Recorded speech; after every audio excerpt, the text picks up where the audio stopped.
एक छोटे बच्चे को उसकी माँ दूध में बॉर्नवीटा घोलकर पिलाती है और वो बच्चा धीरे धीरे स्ट्रांग होता है, बढ़ता है। माफ़ कीजिएगा, मैंने बॉर्नवीटा कहा है, मैं एडवर्टाइजमेंट नहीं कर रहा बॉर्नवीटा का।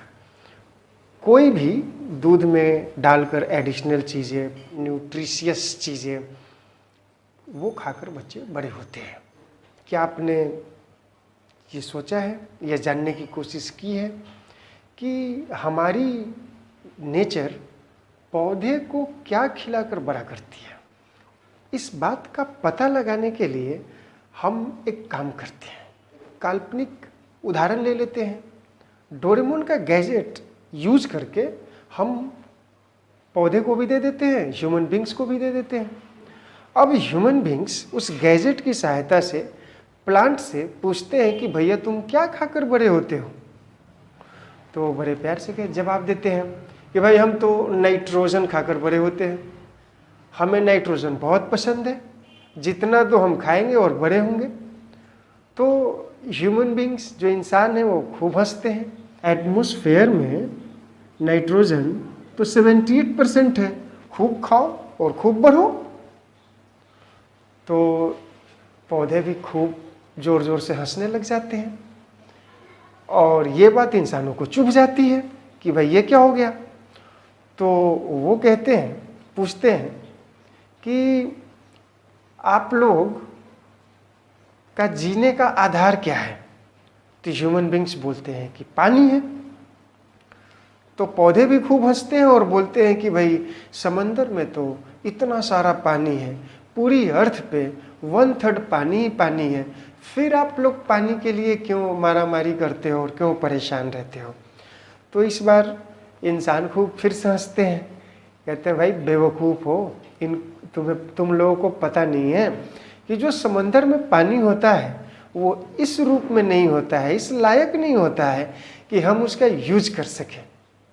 इस बार फिर से पौधे हंसने लग जाते हैं, कहते हैं कि भाई जिस तरह से समंदर के पानी को तुम यूज नहीं कर सकते हो क्योंकि वो तुम्हारे यूज के लायक नहीं रहता, बिल्कुल उसी तरह से जो एटमॉस्फेयर में नाइट्रोजन 78% की बातें तुम लोग कर रहे हो वो इस रूप में नहीं होता है कि हम उसका यूज कर सके।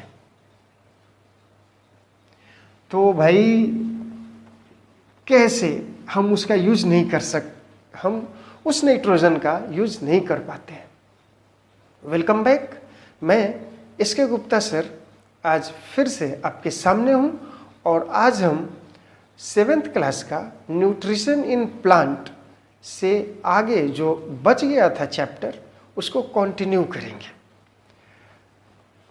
तो हम इस बात पे डिस्कस, मैं इसे मिटो देता हूं, हम इस बात पे डिस्कस कर रहे हैं कि क्या प्लांट फोटोसिंथेसिस के अलावे भी किसी तरीके से नॉरिशमेंट करते हैं क्या?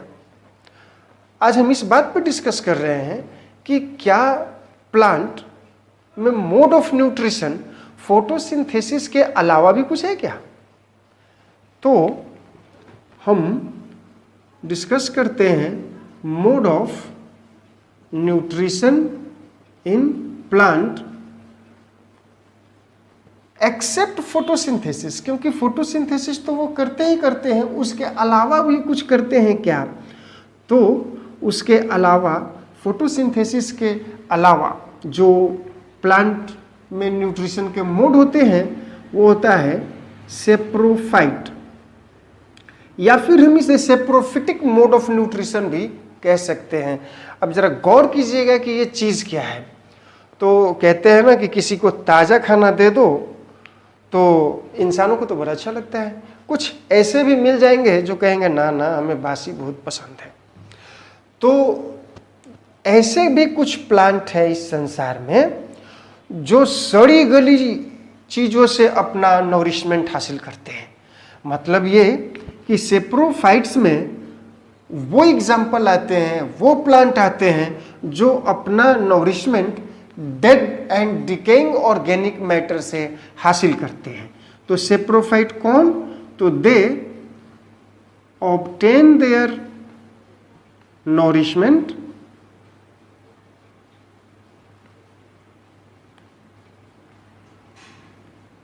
from dead and decaying organic matter. My dear student, saprophytes ऐसे मोड ऑफ न्यूट्रिशन का नाम है जिसमें प्लांट अपना फूड मटेरियल या बेटर से अपने आप को जिंदा रखने के लिए जो एसेंशियल एनर्जी है वो मरे हुए या सड़ते हुए ऑर्गेनिक मैटर से हासिल करते हैं। यहाँ पर प्लांट पार्ट की बात हो रही है। यहाँ डेड का मतलब आप डेड बॉडी न समझ ले, और यहाँ डिकेइंग का मतलब सड़ता हुआ लिविंग ऑर्गेनिज्म न समझ ले। इसका मतलब सिर्फ ये है कि प्लांट जो मर गया है और जो सड़ रहा है उससे ही ये अपना नॉरिशमेंट, अपना खाना, अपने आप को जिंदा रखने के लिए एसेंशियल एनर्जी हासिल कर सकते हैं। इसके एग्जाम्पल देखते हैं। एग्जाम्पल में आपके ये हो गए फंगस कहिए, फंजाई कहिए। मैं इस फंगस का भी एक एग्जाम्पल ले लेता हूँ जो आपके फूड आइटम में शामिल है। कुछ बच्चों को तो वो सब्जियाँ बहुत स्वादिष्ट लगती होगी। I am talking nothing but only and only mushroom.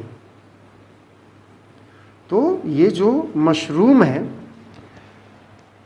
इसमें सेप्रोफिटिक मोड ऑफ न्यूट्रिशन पाया जाता है।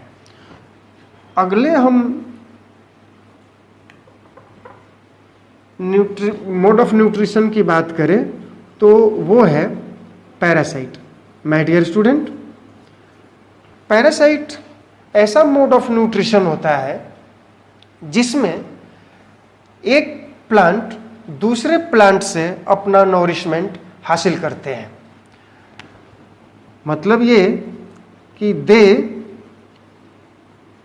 ऑब्टेन या डिराइव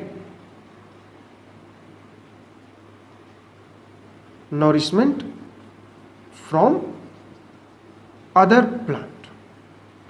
जरा गौर कीजिएगा, इसमें एग्जाम्पल है कसकट्टा, लोकल भाषा में आप अमर बेल कह सकते हैं।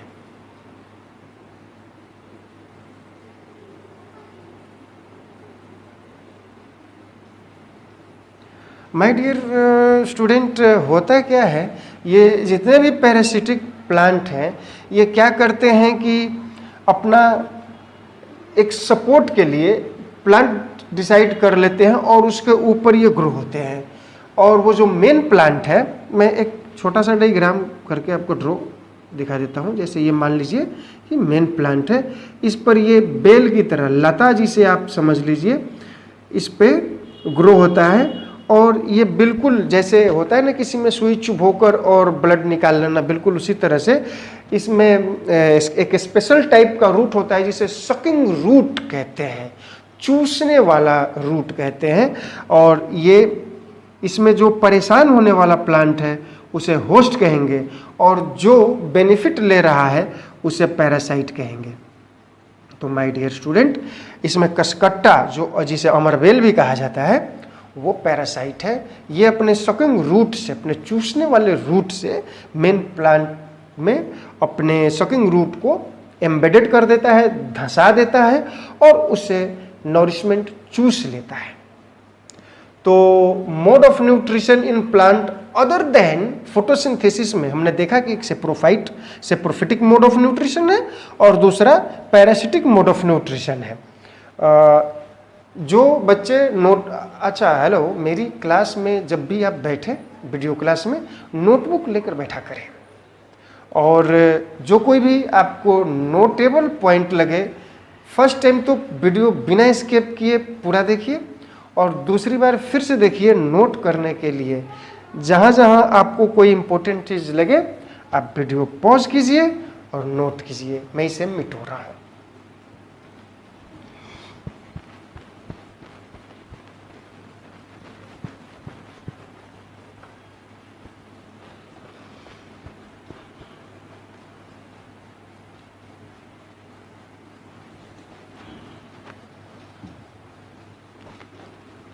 My dear student, saprophyte parasite के बाद एक मोड ऑफ न्यूट्रिशन प्लांट में होता है सिम्बायोटिक। माय डियर स्टूडेंट, ये बड़ा इंटरेस्टिंग है सिम्बायोटिक। वो आपने अंधे और लंगड़े वाली कहानी सुन रखी होगी, यहां भी कुछ वही हिसाब है। ये दो प्लांट का आपस में ऐसा रिलेशन है कि एक शेल्टर प्रोवाइड करता है दूसरे को और बदले में दूसरे वाला उसको खाना खिलाता है। मतलब ये कि सिम्बायोटिक दो प्लांट का ऐसा रिलेशन है जिसमें एक प्लांट फोटोसिंथेसिस का प्रोसेस करने की एबिलिटी वाला होता है और दूसरा फोटोसिंथेसिस नहीं कर पाता है, नहीं करता, उसमें एबिलिटी ही नहीं है। तो वो क्या करेगा कि वो इस फोटोसिंथेसिस करने वाले प्लांट को तेज धूप से बचाएगा और दूसरे वाला प्लांट उसको बदले में खाना खिलाएगा। मैं बात कर रहा हूं लाइकेन की, इसके एग्जाम्पल है लाइकेन। लाइकेन में my dear student close association है। लाइकेन या सिम्बायोटिक में क्या होता है कि close association of two plant. इस लाइकेन वाले एग्जाम्पल में देखें तो अलगी, आपने काई सुन रखा होगा, फिसलन वाली जगह अलगी। तो अलगी फोटोसिंथेसिस करता है, कैन परफॉर्म फोटोसिंथेसिस, और फंगी फोटोसिंथेसिस नहीं कर पाता है। तो ये क्या करता है कि they provide shelter to the algae. तो माय डियर स्टूडेंट, सिम्बायोटिक में आपने देखा इसका एग्जांपल लाइकेन, और लाइकेन क्या है कि अलगी और फंगी का एक एसोसिएशन है। अलगी, आप कह सकते हैं कि अलगी और फंगी ने कॉन्ट्रैक्ट कर रखा है। फंगी ने यह आश्वासन दिया है अलगी को कि मैं तुम्हारे ऊपर तेज धूप पड़ने नहीं दूंगा, तुम्हारे फोटोसिंथेटिक पिगमेंट को जलने नहीं दूंगा, और अलगी ने बदले में फंगी को जब तक वो जिंदा रहेगा तब तक खाना खिलाने का प्रॉमिस किया हुआ है। तो ये सिम्बायोटिक। अब mode of nutrition in plant other than photosynthesis में है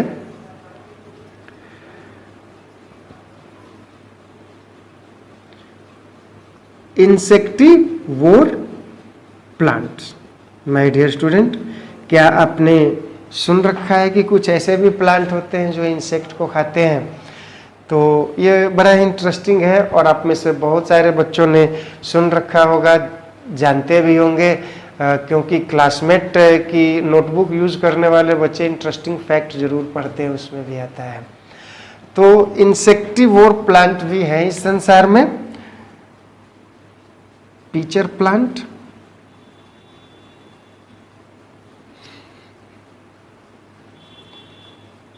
इसमें देखिए क्या होता है कि पीचर प्लांट की बनावट कुछ इस तरह से होती है कि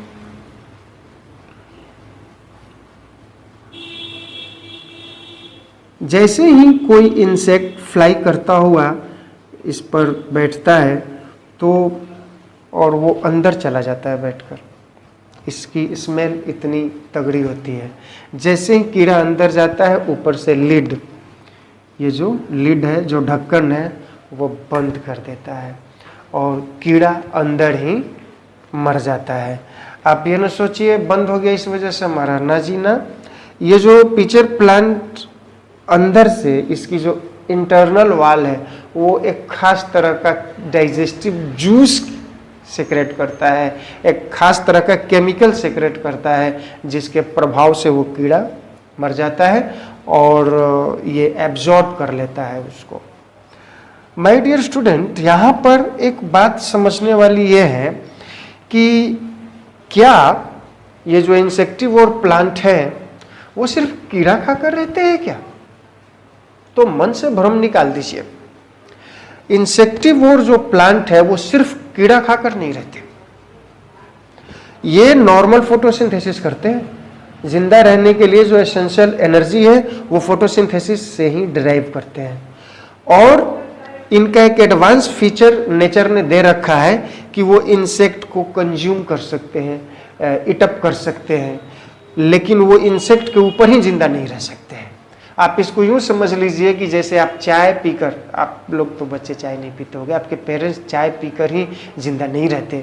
वो चाय नहीं पीते हैं तो उनका थोड़ा सा मन अजीब सा लगता है, लेकिन चाय पी लेते हैं तो बड़ा फील गुड करते हैं, चीयर फील करते हैं। बिल्कुल उसी तरह से ये जो इंसेक्टिवोर प्लांट है, जब ये इंसेक्ट को खा लेते हैं तो इनको बड़ा आनंद आता है।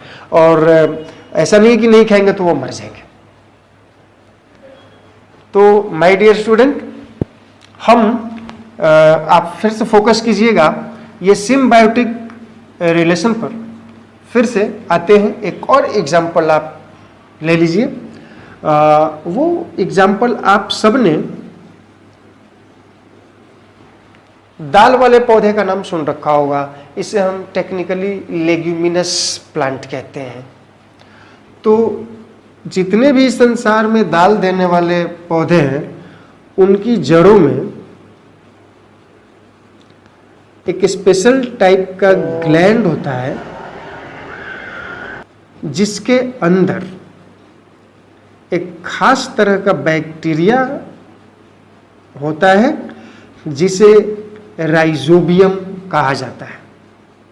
फोकस कीजिएगा, जितने भी दाल वाले पौधे हैं उनकी जड़ों में राइजोबियम नाम का बैक्टीरिया एक खास तरह के स्ट्रक्चर, एक खास तरह के ग्लैंड, ग्रंथि में होता है। इस राइजोबियम का काम क्या है? तो ये राइजोबियम एटमॉस्फेयर में जो नाइट्रोजन है, जो चैप्टर के स्टार्टिंग में ही, क्लास के स्टार्टिंग में ही जो मैंने आपको बातें बताई थी, वो एटमॉस्फेयर का जो नाइट्रोजन है, जो पौधे के यूज के रूप में नहीं होता है, उसको ये राइजोबियम नाम का बैक्टीरिया बिल्कुल इस रूप में बदल देता है, नाइट्रेट या नाइट्राइट्स के रूप में बदल देता है। आप छोटी क्लास में हो तो इतने चक्कर में ना पड़ो, सीधे समझो कि ये जो राइजोबियम नाम का बैक्टीरिया है, यह एटमॉस्फेयर के नाइट्रोजन को इस तरह से बदल देता है, उसका रूप इस तरह से बदल देता है कि पौधे उसका इस्तेमाल कर सके। तो ये जो राइजोबियम ये जो प्रक्रिया करता है स्पेशल, इसे हम नाइट्रोजन फिक्सेशन नाम देते हैं। मान लीजिए कि एक पीस ऑफ लैंड है, उसमें क्रॉप्स लगाए गए। उस क्रॉप्स ने जो उस सॉइल में नाइट्रोजन का एक खास हिस्सा था उसको कंज्यूम कर लिया, तो उसमें तो नाइट्रोजन की कमी हो गई। और यही कंटिन्यू चलता रहा, हर क्रॉप्स नाइट्रोजन कंज्यूम कर लेंगे और नाइट्रोजन को मिट्टी में वापस डाला न जाए, तो एक समय ऐसा आ जाएगा कि नाइट्रोजन बचेगा ही नहीं। और हमने डिस्कस कर लिया है कि नाइट्रोजन ही वो एलिमेंट है, वो न्यूट्रिएंट्स है जिससे पौधे खाकर बड़े होते हैं। और मान लीजिए सॉइल में नाइट्रोजन ही नहीं रहेगा तो पौधे ग्रो कैसे करेंगे? Very good. तो ये और इस तरह से मिट्टी बंजर हो सकती है। तो पीस ऑफ लैंड को बंजर होने से बचाने के लिए ही ये टेक्निक है कि राइजोबियम नाम का बैक्टीरिया एटमॉस्फेयर के नाइट्रोजन को प्लांट के यूज के लायक बनाकर मिट्टी में फिक्स कर देता है। और ये राइजोबियम होता है दाल वाले पौधे में। तो अब करना कुछ नहीं है, किसान भाई को तो इतना बताने की जरूरत ही नहीं है, आप उनको समझ में भी नहीं आएगा। आप सिंपल कह दीजिए कि 2 सीरियल्स क्रॉप्स के बीच एक दाल वाले पौधे की खेती की जाए। सीरियल्स क्रॉप्स जितने पीस ऑफ लैंड से नाइट्रोजन कंज्यूम करेंगे, अगला जो दाल वाले पौधे की खेती होगी वो एटमॉस्फेयर से नाइट्रोजन उसमें बिल्कुल फिक्स कर देंगे, सप्लाई कर देंगे, और इस तरह से मिट्टी की जो फर्टिलिटी है वो बनी रहेगी। तो आज की क्लास में इतना ही। लाइक सब्सक्राइब भी करना है माय डियर स्टूडेंट। और इस तरह से आज हमने 7th क्लास का जो न्यूट्रिशन इन प्लांट है उसको फिनिश किया।